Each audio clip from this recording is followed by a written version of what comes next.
Given the horrible acts that he engaged in, both as a judge and as president, to the extent he can no longer engage in them, yes, the Iranian people are probably better off. You didn't say that in your statement, did you? I believe that we did. All right, let's go ahead and pull that statement up. Nowhere here does it say anything of the sort. Unless we're missing something, this is a warm-hearted eulogy for the Butcher of Tehran. Biden, Blinken, Austin, Kirby, they've brought the United States closer than we've ever been to World War III. But the reason that Blinken was in front of lawmakers today was to ask for more money, because to them, they're doing God's work bringing these countries together. You funded our enemies and you undermine our friends, and the world is much, much more dangerous as a result, and Americans are at greater jeopardy because of it. In fact, we brought more countries together.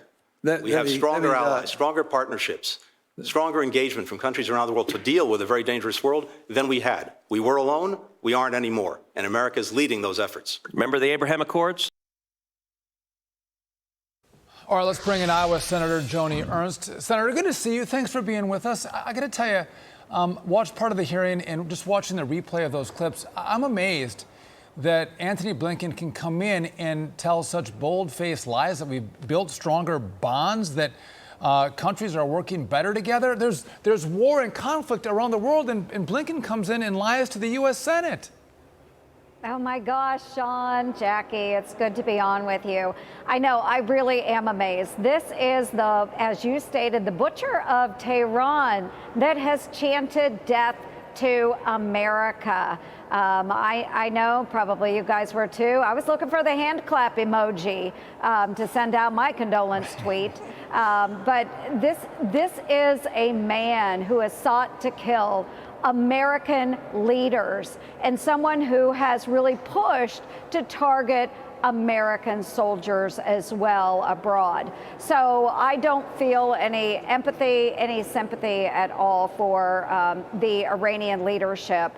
We know that that country is going to continue down a very dangerous path, as always. Senator, what is this really all about? Because if I didn't know any better, when I look at how this administration deals with our adversaries and even this explosive situation in the Middle East right now, I would almost think that they enjoy the fact that the whole area has been destabilized, even though it doesn't do anything for us. If anything, it puts us on our heels and in a defense position, which never feels good.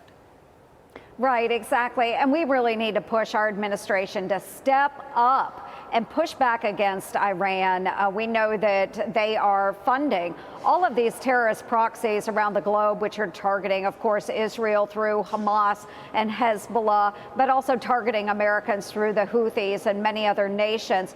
We should have fully enforced sanctions against Iran. We do have sanctions against Iran. You hear President Biden talk about them, but he will not enforce them. We see Iran oil revenues at a 5-year high. They've gained $80 billion in order to fund terrorist proxies. We have got to do more and push back against Iran instead of this soft shoe act that we see coming from the State Department. Yeah, Joe Biden seems to treat our worst enemies as if they're our best friends, which I think is angering a lot of Americans and confusing our allies. But let's move on to this, because Washington's second biggest creep, that'd be next to luggage stealer Sam Brinton, well, he's actually going to resign eventually. The FDIC's Martin Gruenberg announcing his departure, but only after Biden names a replacement. Sad news for Lizzie Warren, who had apparently been running a behind-the-scenes campaign to protect Gruenberg just to keep Republicans from having a veto power. And I think this is interesting, Senator. Again, the abuse that happened within the FDIC and the abuse of power in the FDIC under Gruenberg's leadership, and you have liberals that are supporting such a bad man in politics. It's outrageous. Again, it goes against everything they say publicly about what they support.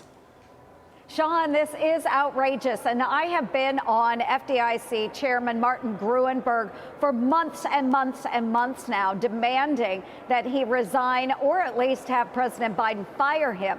So finally, maybe we will see an end to this frat boy behavior that is going on at the FDIC. We have seen woman after woman after woman flee that agency because of the sexual harassment and other bad behavior that has gone on from the top all the way down to the very bottom. We saw a 340-plus page report of bad behaviors outlined for us by an independent investigation. We need to see Martin Gruenberg gone today. End of story, gone today. And real quick, Senator, what really amazed me about how this all played out was the resignation came pretty late in the process, right? It took a while. He wanted to say sorry and still keep his post, which is amazing because the Democrats love to do that. They love to sort of live in a world of hypocrisy and then say, oops, sorry, and then pretend like it never happened. Right, exactly. And we saw such bad behavior coming out of the FDIC. These issues were raised to the chairman, Martin Gruenberg. If this had happened under a Republican, most certainly Democrats would be demanding resignation today. And investigations to continue and to hold those responsible accountable. But we don't see that from those that proclaim to want to protect women and women in the workplace. We simply don't see that from very liberal Democrats. So I'm glad that at least he said he would resign, but for heaven's sakes, President Joe Biden, just go ahead and fire him today. Put all of these poor women at the FDIC out of their misery. Get rid of this guy. He is bad. Senator, I think I was ahead of my time because I think it was back in 2018 on the Financial Services Committee. I actually called for his resignation. He was a bad leader back then, just like he is a bad leader today. Senator Joni Ernst, we appreciate your good work and for you joining us on The Bottom Line. Thank you. Thank you so much. Have a great night. You too.